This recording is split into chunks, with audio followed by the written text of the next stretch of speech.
Salut, c'est Kim Paradis de Le Cœur Léger Massothérapie Sportive. Aujourd'hui, j'avais envie de faire un petit suivi là, avec mon pause d'hier où je parlais principalement au niveau des crampes, des spasmes musculaires et où je vous ai lâché à la fin que ça pouvait peut-être être en relation avec le port de vos chaussures. Donc, je vais juste faire un petit suivi parce que je le sais. C'est pas un sujet qui est particulièrement bien accueilli. Donc, en clinique, quand vous venez souvent en raison de douleurs, de crampes musculaires qui reviennent souvent au niveau du bas des jambes, des pieds, lorsque j'aborde le sujet du port des chaussures, je vous assure, vous êtes 100% des gens qui me disent « Non, non, c'est pas ça, mes chaussures sont parfaitement adaptées à mes pieds. » Je vous comprends, j'ai déjà été cette personne-là. Petite parenthèse, là, moi, dans ma jeunesse, en fait, j'ai joué au basketball quelques années, et il faut dire que j'ai toujours eu des mauvaises chevilles. Ok, je marchais, c'était entorse par-dessus entorse à répétition, vous me regardiez marcher, et je pense que mes malléoles pouvaient quasiment venir toucher au sol de chaque côté tellement que mes chevilles étaient instables. Tout ça pour dire, pour bien faire, j'achetais des bonnes chaussures pour mes pieds avec un très très grand support, très très étroit parce que j'avais les pieds bien étroits aussi. Et en fait, j'ai commencé à avoir des problèmes justement quand j'ai commencé à jouer au basketball parce que vous savez, on fait beaucoup de stop and go, changement de direction. Donc, vu que c'est un mouvement là, qui peut être propice pour beaucoup de blessures, en basket, on a souvent des chaussures qui sont un petit peu plus hautes là, au niveau de la cheville pour offrir un meilleur support. Je dis pas que c'est mauvais, juste expérience personnelle.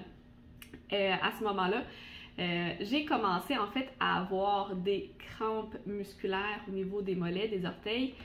Si vous n'avez jamais eu de crampes au niveau des orteils ou des mollets, vous ne pouvez pas comprendre.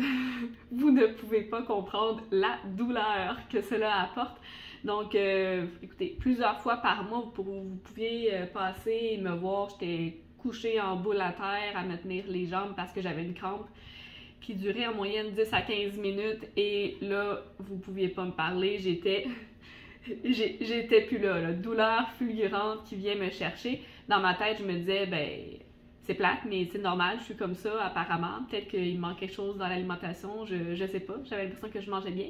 Mais c'est ça, je comprenais pas qu'est-ce qu'il y avait. Si vous m'aviez dit c'est mes chaussures le problème, je vous aurais dit la même chose que vous me dites toujours. Non, non, c'est des bonnes chaussures, elles sont super bien adaptées. Moi, j'ai des mauvaises chevilles, mes pieds supportent bien ma cheville.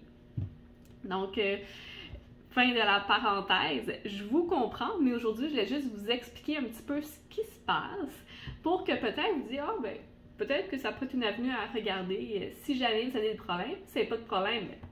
Il n'y en a pas de problème, mais si c'est quelque chose de récurrent chez vous, je veux juste vous dire que, ben, c'est quelque chose qui peut être amélioré. Alors, voilà. Donc, si je prends l'exemple d'un muscle strié, okay? À l'intérieur d'un muscle strié, il va y avoir des stries et à l'intérieur de ces stries-là, on va trouver des protéines contractiles, entre autres la lactine, la myosine. Lorsque ces deux protéines-là vont venir s'unir ensemble, c'est à ce moment-là qu'il va y avoir une contraction musculaire et un raccourcissement des fibres musculaires. On est d'accord? On peut trouver deux catégories. La première, ça va être les crampes, les spasmes musculaires. Donc, il va y avoir une contraction musculaire, les protéines vont venir s'unir, mais elles ne vont pas relâcher.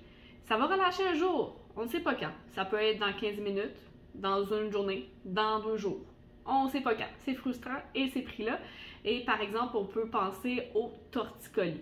Deuxième catégorie, il va y avoir les contractures musculaires. Donc, vous savez, le point là, entre vos omoplates qui revient ou que vous venez de sentir en ce moment parce qu'on en parle, ça va être une contracture musculaire. Encore une fois, il y a une contraction, une union entre les protéines et elles ne vont pas relâcher encore.